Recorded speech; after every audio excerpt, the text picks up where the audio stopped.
আজকের দিনটি আমার জীবনের অন্যতম স্মরণীয় একটি দিন হয়ে থাকবে। নতুন বছরে নতুন প্রতিজ্ঞা, নতুন কাজ, নতুন সবকিছু তৈরি হবে এটাই তো স্বাভাবিক, তাই না? পপ অফ কালার এখন কাজ করছে ফুল ফ্লেজেড একটি ডিজিটাল অ্যাডভার্টাইজিং কোম্পানি হিসেবে।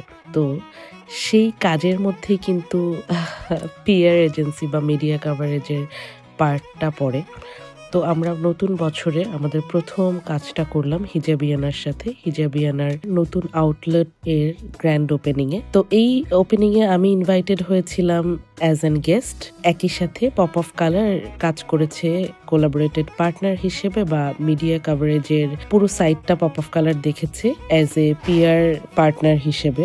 শুরুতেই ওদের লোকেশন আমার কাছে এত ভালো লেগেছে যে কি বলবো, এত প্রাইম একটা লোকেশন হয়েছে আর ডেকোরেশন তো একেবারে মাইন্ড ব্লোয়িং। তো গিয়েই ফিতা কাটা হলো এবং তারপরে আমরা কেক কেটে নিলাম, চলছিল ফটো সেশন।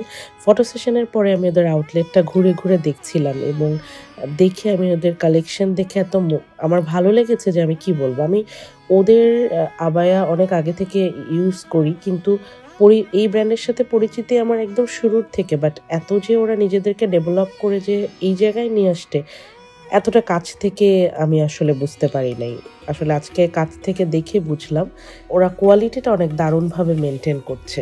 এই যে আয়েশা মেয়েটা এত মিষ্টি, এত সুইট, এত কিউট, আমার এত ভাল লাগছে, এত আন্তরিক। আর যারা কাজের জায়গায় সিনিয়র, সেটা বয়সের দিক দিয়ে হোক বা কাজের এরিনার দিক দিয়ে হোক, তাদেরকে কিভাবে রেসপেক্ট দিতে হয় এই মেয়েটা একদম পারফেক্টলি জানে। আমার মনে হলো আজকে ওকে দেখে যে ও শিওরলি অনেক উপরে যাবে, অনেক ভালো কিছু করবে।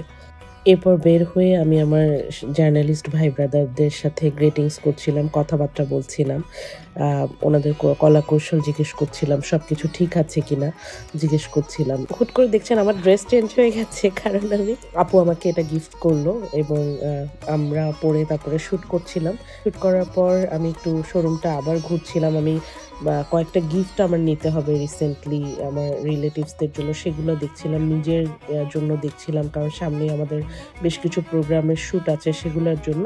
তো সেগুলো দেখা শেষ করে থ্যাংক ইউ বলে আপুকে বিদায় নিলাম, কারণ এর পরেই ছিল আরেকটা মিটিং।